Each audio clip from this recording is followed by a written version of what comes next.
Teresa could not beat these charges. These charges are rigged. The whole thing is rigged. The whole country's a mess between the borders and fake elections, and you have a trial like this where the judge is so conflicted he can't breathe. He's got to do his job.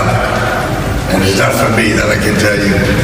It's a disgrace. And I mean that. Mother Teresa could not beat those charges, but we'll see.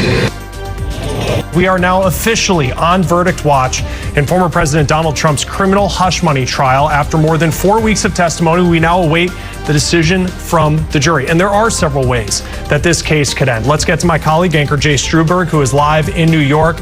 Jay, the judge giving the jury instructions this morning. What stood out to you?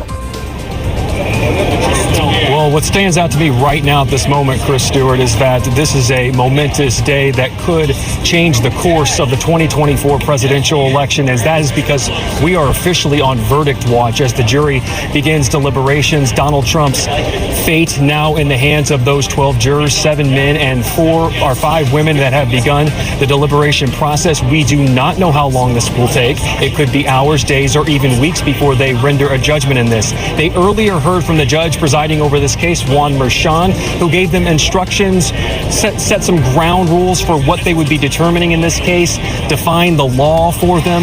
He said they need to set aside their personal views that they have of the former president to render an impartial judgment on the case, and that it is not up to them to decide punishment or sentencing. He says that is his responsibility, because should they render a conviction in this historic case, the judge would have some options, and he has a lot of discretion. The former president facing up to 4 years behind bars for these 34 felony counts that he's facing in the hush money trial.